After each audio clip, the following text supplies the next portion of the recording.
national and international reach.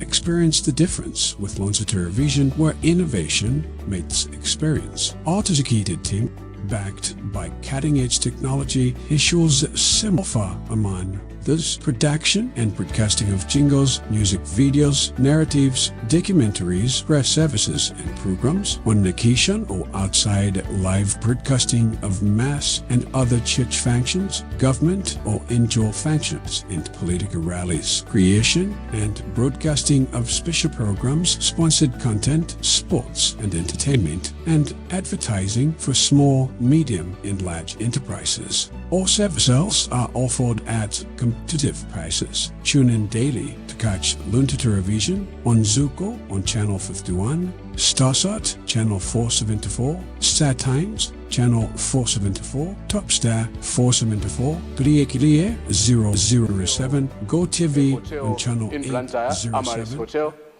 and the Office of Attorney General is involved, and so many other offices. Now, looking at the figures which are being mentioned that are exchanging hands, people who contribute to this fund are left with questions. If there's a value for money, looking at the regulator, Reserve Bank, the then governor, wrote a letter which spoke against the sale and the investment, rather, of the pension money into this hotel, because it said it means they're going to start recovering the money 35 years from now. And also, this same trust fund, they are also constructing another hotel in the same location of Luntha. Now, people of the Dzakasina were asking, is it coincidental that at first the money which was evaluated at this hotel was 47 billion, that was in June thereabout, and the then government had advised against it. Now, 5 months down the line, the value has jumped from 47 billion, reportedly, to 128 billion. I don't know, I'm not good in maths. Without any proper evaluation, there's no devaluation. What necessitated the increase? At the same time, my good Minister of Finance, he's my uncle, Adad Jose, the way he's called in Chirazuru North, Adad Jose, was in the media, and we were all applauding him that the government for the first time are now limiting the pension funds to this trust. And the first chunk has been paid by this government to this trust fund. Within months, we are hearing that 90 billion has already exchanged hands, selling this, buying the Amaris Hotel. And this is the same fund they bought Lifestyle Hotel here in Longwe. Now, people of the Dzakasina this afternoon want to know, one, if the Minister of Finance or this government, whether it's the Minister of Justice, they are aware of this sale, what role are they playing to protect this public money, whether it's coming from account number 1 or not, but the money which public pension trusts are using, it's a public money because it's of public interest, and these are public civil servants who contribute. So what role are they playing to protect and safeguard that? Because there are so many reports coming in on mismanagement of funds under this fund. They are buying lands at exorbitant prices. They are buying properties without looking at the value for money. So we don't know maybe whether, I don't want to insinuate that there's someone behind it who is getting a share out of it. So this afternoon, people of the Dzakasina want to get pronouncement from government. If you may wish, Federal Speaker, I have all these documents from Attorney General, from Acting Director of SCB, the first letter which the Reserve Bank Governor wrote, I have it here, and the letter which the current governor wrote, I have it also. And even in the minutes of a board of pension trust fund, which they had, and the resolution were against the sale or the buying of Amaris Hotel. I can submit them through your office, Mr. Speaker, sir, and I submit for your attention, sir. Thank you.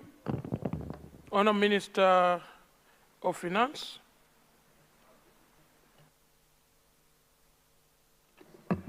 Thank you very much, Mr. First Deputy Speaker.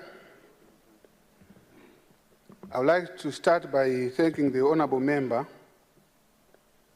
for raising this very important question so that Malawians need to know about this issue. Mr. First Deputy Speaker, I want to mention as a preamble that the PSPFTF, Public Sector Pension Fund Trust, is a standalone contributory fund that was set up in accordance with the Pension Act, Chapter 5502, and it is managed by independent Board of Trustees. In addition, because I think the honourable member was insinuating that maybe it was paid through government accounts, the answer is no. They have their own accounts. Actually, if they were producing accounts, if the past 5 years we were producing accounts, I was supposed to lay them on this table. So it's independent institution on this one. You can go to the trust. You have the act there. So no insinuation should be made that maybe a payment was made through Ministry of Finance or paid through Accountant General or through FMS. The answer is no. It was established in 1st July 2017, and the fund draws its mandate from the Pension Act, which requires that all employees be put on a pension. The fund is regulated by the Registrar of Financial Institutions. This is the Reserve Bank of Malawi. And the governor is the registrar for all pension funds, not only this fund, for all pension funds, because a pension fund is like a bank. So it is regulated, monitored by the central bank. According to the Act, the registrar has the overarching responsibility to regulate, supervise, and ensure the highest standards of conduct of business by all pension funds. As the honourable member has outlined in his question, government has also noticed just a few days ago the documents circulating in the social media regarding the purchase of Amaris Hotel by the Public Sector Pension Fund Trust. Mr. First Deputy Speaker, government also noted that the Registrar of Financial Institutions, as the regulator of pension funds, had written to the pension fund, one, reminding them of the advice he gave previously regarding the acquisition of the hotel. The registrar further also stipulated the associated risks with the purchase and the need to ensure that the fund does not breach the prudential requirements as prescribed by the registrar. He also further demanded that the sale of the hotel be rescinded. I'm sure you have, honourable member, you have that communication. Now, I think you have, the honourable member is asking, what is the stand of government? Mr. First Deputy Speaker, I will want to say the following.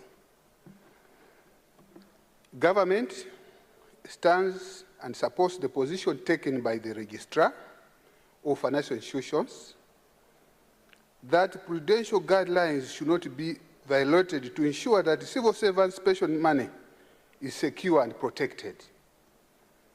Pension funds should always be safeguarded and ensure that they get better return on their investment.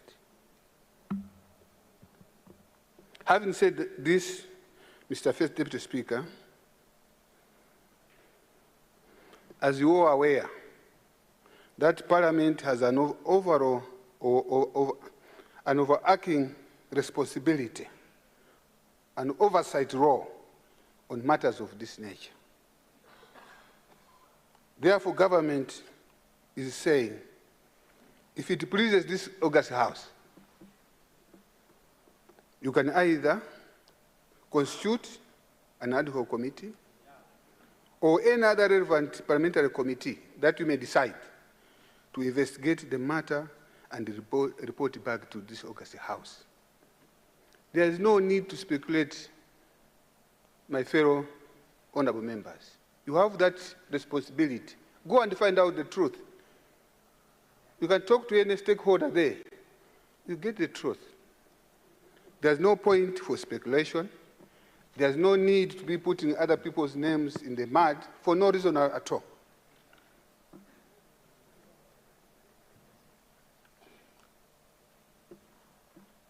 As you are aware also, and even for the general public also there is what we call the access to information. Even the public can go and find out what happened. They can find out. So I think that's what I can say at this particular point. So, but also, as you have said, actually, honorable member, you have said you need to find out. Actually, you need to find out more, because there's a lot that has indeed happened there. You have talked about the lifestyle hotel, the former Sigerege. Go and find out what happened. You should also go and find out what happened with the hotel, the one that we are referring to, because I'm sure you know when that happened. You need to find out the truth. I want you to extend that, and it will be glad, because this government, the government of Professor Tabita Mutharika, makes sure that there's transparency. And should you want us to support you for that committee, we are ready to give you the resources. Do it. You get it? But there's no reason at all. There's no reason at all for us to be speculating. You go and know the truth there. So that's what I would want to say, Mr. First Deputy Speaker, that please go and find out and report back to this August House. Thank you very much. And Sigerege and the others as well. Thank you.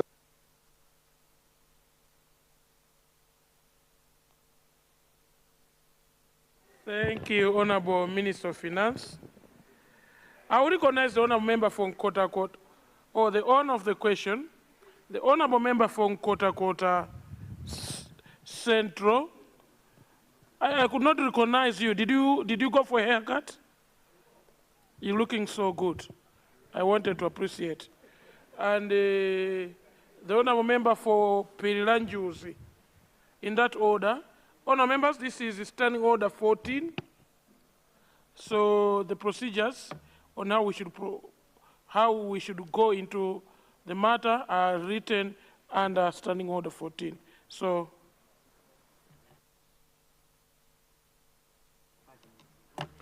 as you know, you cannot ask questions. You can ask for a clarification from the Honourable Minister, but you have 5 minutes. The beauty is not a minute, 5 minutes to raise your concerns and debate. Thank you. Thank you so much, First Deputy Speaker. And let me thank the Minister of Finance for his responses.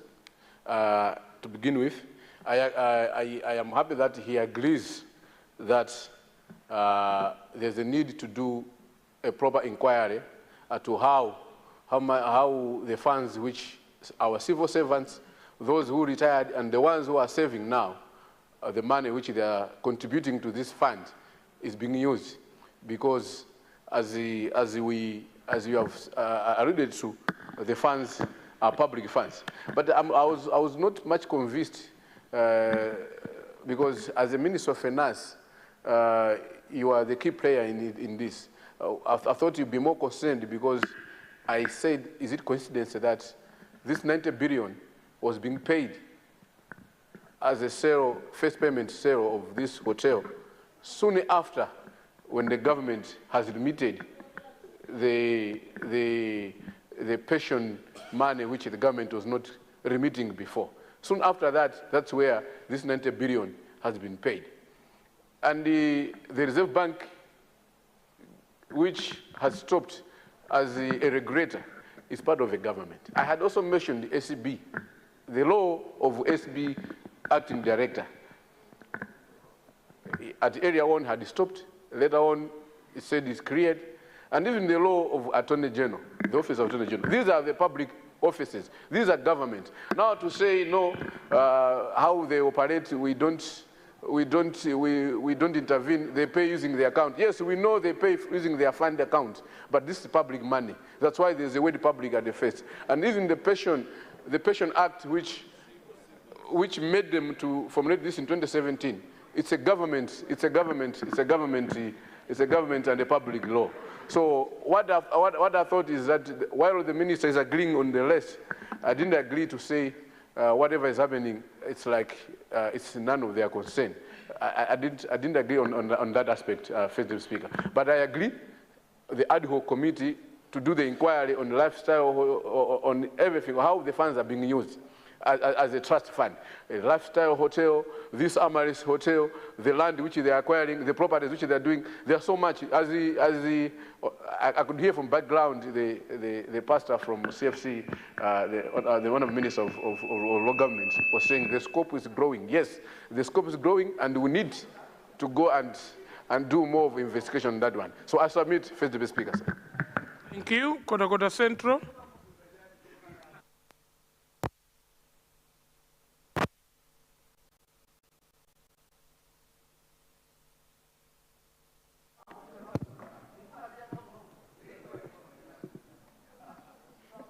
Thank you so much, Honorable First Deputy Speaker, recognizing the people from the beautiful lake of Malawi, Kota Central, to make a contribution on this important issue of national concern. And thank you so much, Honorable Minister of Finance, for your very candid and intelligent response to the question.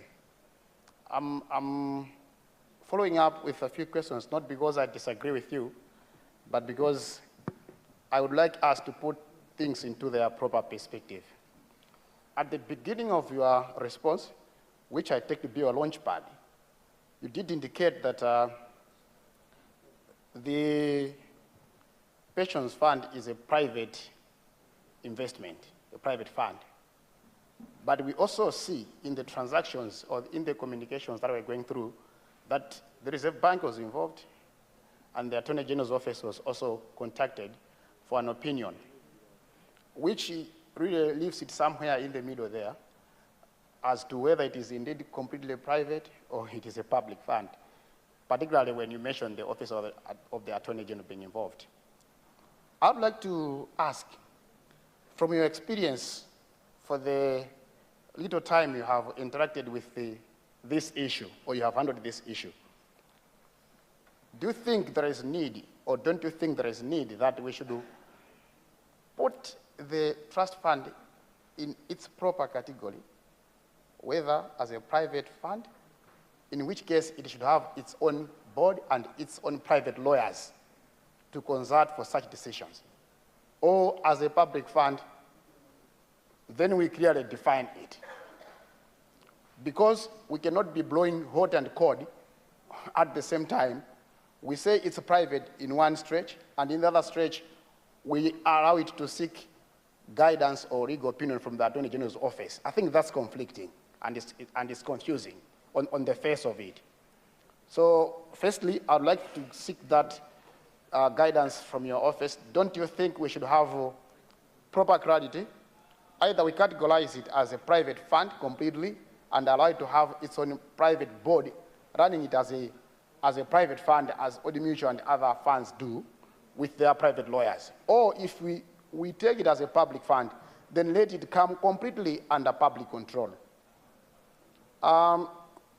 Secondly, Honorable Deputy Speaker, sir, through you, I would also like to find out from the Minister of Finance, him being a finance person, who is oriented in profit making and not losses. The hotel in question, Amaris Hotel, was being sold or is being sold because it's making losses, loss after loss. From the little research I made, I'm informed that hotel check-in rate in Malawi is at 56%. And if you focus on Amaris in particular, most of their business was coming from government. Most of their clients were government employees or public officers. And without government, it means they won't be making even the little that they were making, going from that premise. Now, how feasible, how logical, how sensible is it that it should be the same government, which was perhaps the only source of business for Amaris, to buy the hotel that can't make business elsewhere? Is government going to relocate this hotel, move it to a different location for it to start making business? For me, this is a chikam prigile kind of business. And government has accepted it to prigile ife because public money does not belong to anyone, in my view. Honorable Minister of Finance, my submission on this, and which is also a plea with the government, is that this is a non-starter kind of a deal. From a business point of view, we shouldn't have even entered into negotiations for this bill, for this transaction. Whoever started it, I think made a wrong decision. So I would like to ask you if you would consider withdrawing from the transaction completely, because as it is now, it seems the question is hinging on the price and not the merit of the transaction, such that if the price was reduced, everyone would find the sense in buying it. But I don't see the sense in buying it because it's making losses. Is government going to create new clients? I don't think so. Finally, through you, Mr. Speaker, sir, I agree completely with the Minister of Finance that an inquiry needs to be made into the purchase of what used to be formerly known as Sigerege Hotel. Some of us have heard, of course, I have no evidence, and this House would insist on evidence. But if you allow me, we have heard that even those hotels were overpriced because some important public figures then, or politicians then, wanted to be paid out for political deals. And the only way they could pay out is overpricing of the Sigerege Hotel and the Nifi House, which is right here in City Center. If you could also inquire into that, because when we are dealing with mess, we must not deal with the mess that has erupted today only. We must clear even the mess that took place before us, because government is a continuing business, what they call an ongoing concern. So if your ministry would also help dig into that, because it seems it did not start here.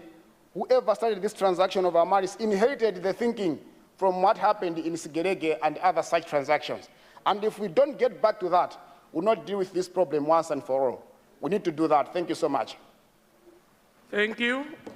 Honour Minister, before Pilanjuzi, I see the Honour Minister rising before you. I think, Mr. First Deputy Speaker, I wanted to clarify my point because I think there's a misunderstanding that I need to clear. What I said, the trust, public sector pension fund trust, I said it's standalone.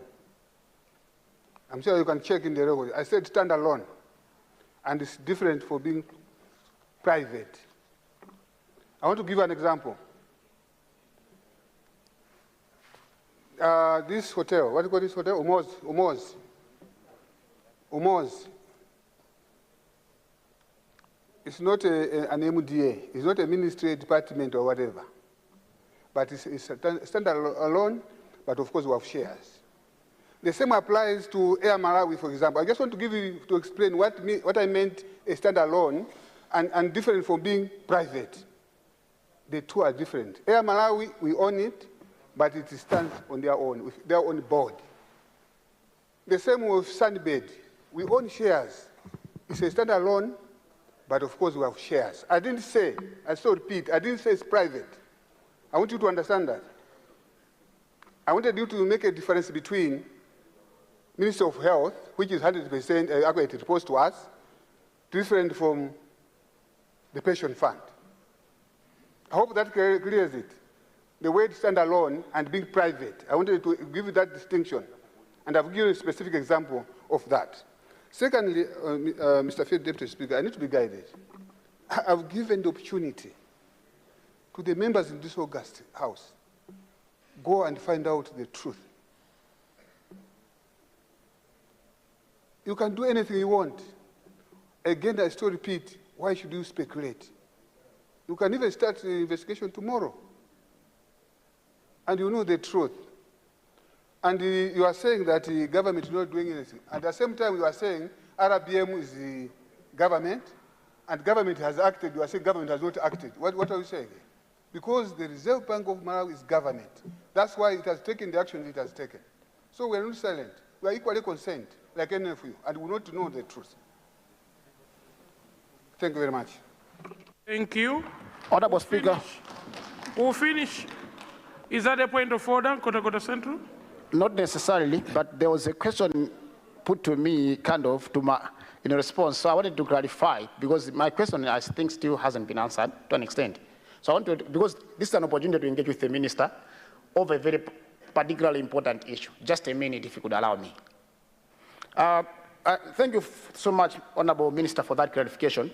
But my point, in terms of its gist, was that there is need for us to put the pension funds in a context that can be very safe. So, in other words, to put it differently, I would suggest, and I implore upon you to take time to consider that, transferring the pension fund, public pensions, into a completely private manager who can have the full powers to make business decisions that are plausible. Because surrounding the whole issue is the question of political interference. I think there is nothing more than that. What if you consider putting the public pensions and pension funds? Karonga Nyungwe, order. Please, Karonga Nyungwe, return back to your seat. Other seat. I'm just coming from here. Yeah, please go back there. You're blocking the speaker to view the honourable member on the floor. Thank you. Thank you so much, Mr. Speaker. What if government, Honourable Minister, considers putting the pensions fund into a completely detached manager who could be making financially prudent and commercially viable decisions? Thank you. Honourable member, we are getting you. I think you and the Honourable Minister are on the same page. Honourable Minister, do you want to clarify before Pilanjus completes it? Maybe I think it's still, I need to maybe to say, because I thought what we are saying is here, and what I've proposed, go and do investigations, you make a recommendation here. Suffice to mention that some of the issues that were mentioned, they're already there. For example, the board that has been there is a board that we found. And this is, I don't know whether I should say it is your board. I don't know whether I should use that word. Because I can mention the names here, if you don't mind. Do you want me to mention the names? Yes. The people that made the decision? Yes. I'm starting. I don't know. Will you allow me to do so?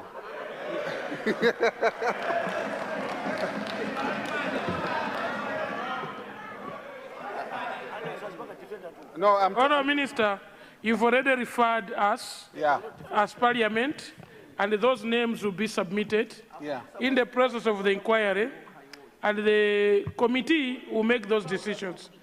Thank you very much, Honourable Minister. I will guide you that way.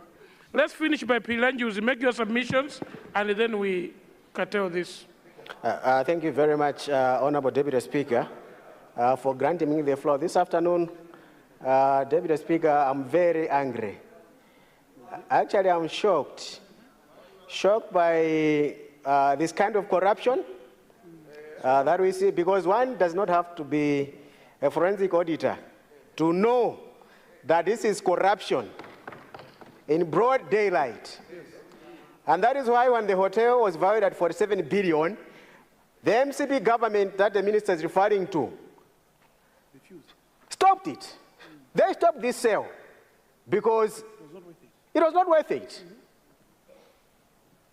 When the current government came, they did not just resuscitate this corrupt deal, but they went further to multiply the value of Ama's hotel by 3, moving from 47 billion to 128 billion.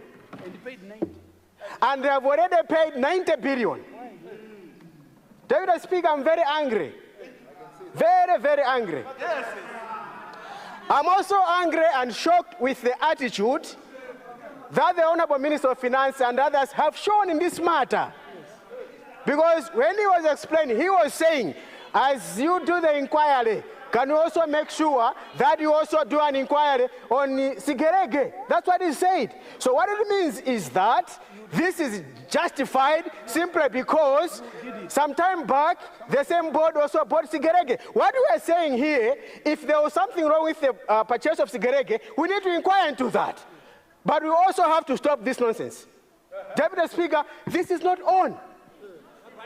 This is not on.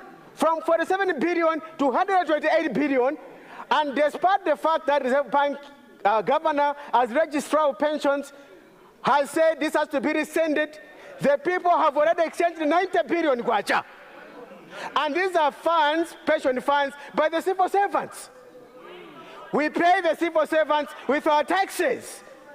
We have These funds are deducted from their salaries. We represent the civil servants. Please resume your seat. We have a point of order from Palombe. This is not on. Please resume your seat. I'll give you 2 minutes. Palombe South, on a point of order, yes. Thank you, First Deputy Speaker, for recognizing the people of Palombe South. Is it in order, or is it a parliamentary word to use nonsense in this house? Maybe as newcomers, you need to teach us on that. Is nonsense a parliamentary word? I would love to understand and to learn. Thank you, your first speaker. Thank you very much. I would like to side with you, stand with you. I know the honourable member has admitted to be angry, but even when you are too angry, the words nonsense follow up with a second word, which I cannot even mention here. Because when someone has done some nonsense, they must have originated from somewhere. And after nonsense, there's a hell something on top of there. So let's not go there.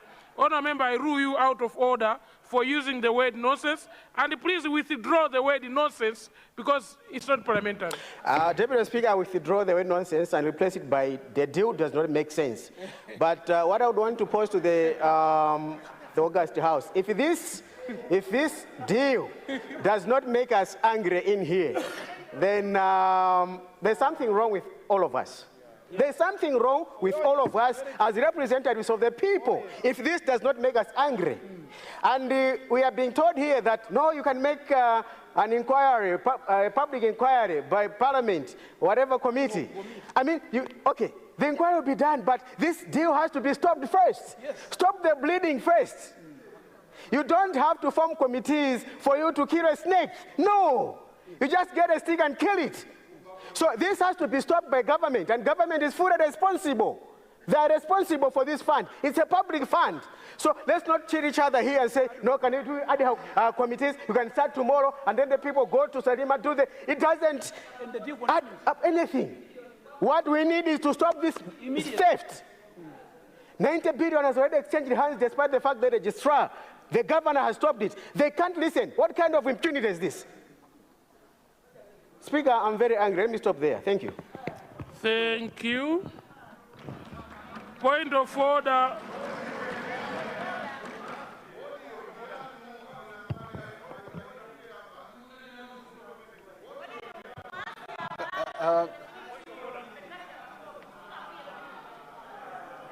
Honourable members, I will allow the Honourable Minister to clarify for the final time, and then we'll make a ruling. Thank you.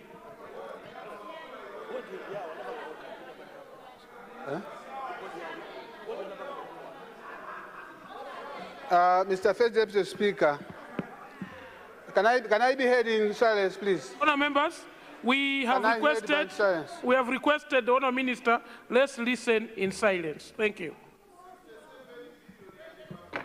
I wanted to find out, Mr. First Deputy Speaker. I don't know, maybe English is a language that we bought. The word rescinded and stopping, are they different? Are they different? Communicate to me, communicate to the chair, Honourable Minister. Communicate to me, Honourable Minister. Secondly, I want to, Honourable Member, don't you know that the Reserve Bank is government? Don't you know Reserve Bank is government? So when we have stopped it, that's what we're going to find out, guys. Thank you very much, honourable members. Thank you very much, honourable members. I will only recognize leader. Leader, you have the floor.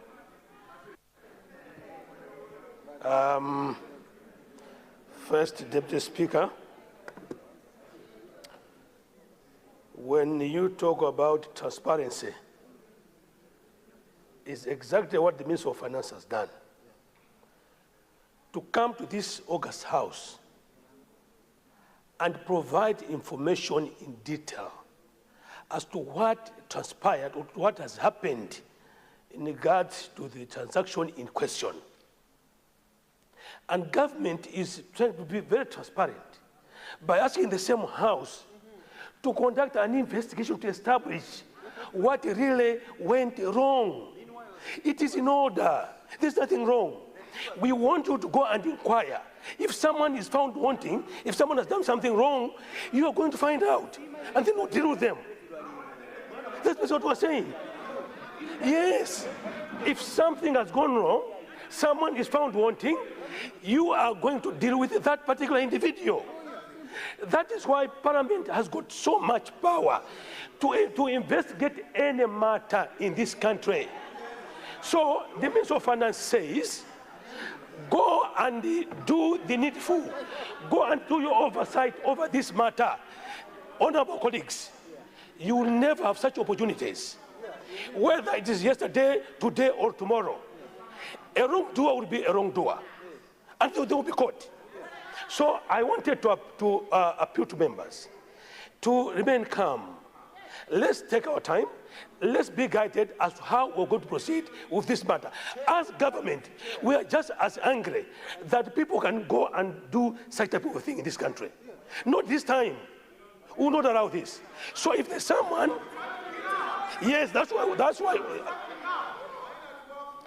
is why I am saying it is an institution that we need to investigate, all of us.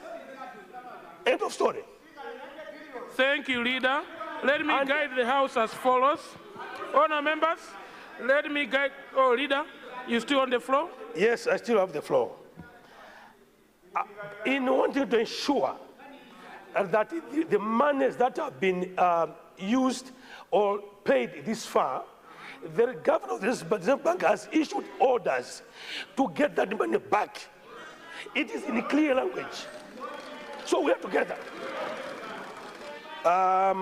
First Deputy Speaker, tomorrow, by way of guidance, we will have two ministerial statements from honourable ministers of energy and agriculture.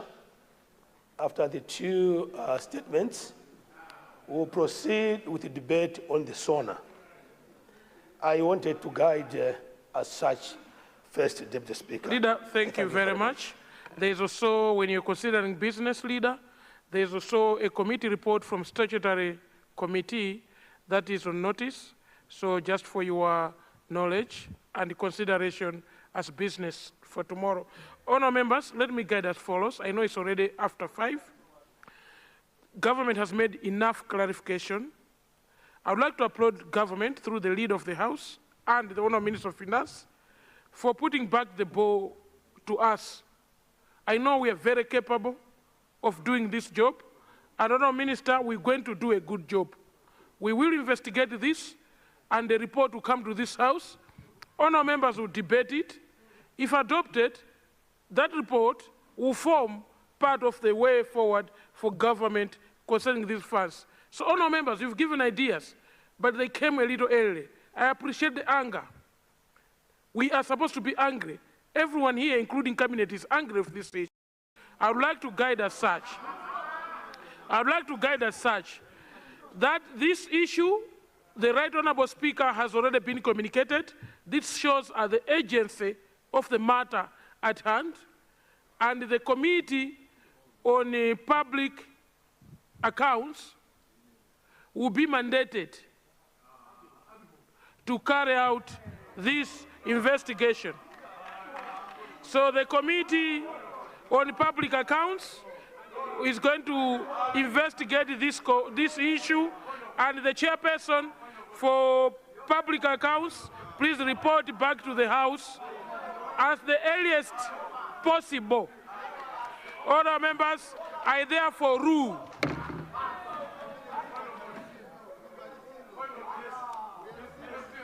Honourable members, Point of order. we don't have time. It's Point of already order. 3 after 5. Point We of are order. supposed to adjourn A a few minutes ago, but there's an honourable member who is keeping a telephone, a cell phone for the honourable member for Mzimba South. You accidentally collected his iPhone. It must be in your phone, in your pocket.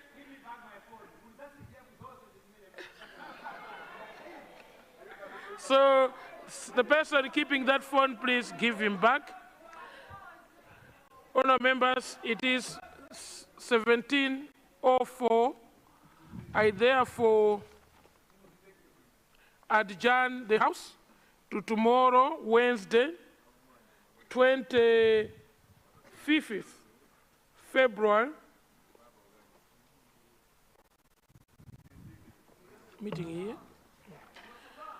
Before adjourning, there is a reminder of the workshop happening tomorrow from IPO and the NDI. Committee chairpersons, committee vice chairpersons, committee clerks, and leaders of all political parties in the House. Please attend this important meeting tomorrow at 9 a.m. in room number 251. Honourable members, 17:05. I would like to adjourn the House to tomorrow, Wednesday, 25 February at 2 p.m. House adjourned.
Luntha Vision stands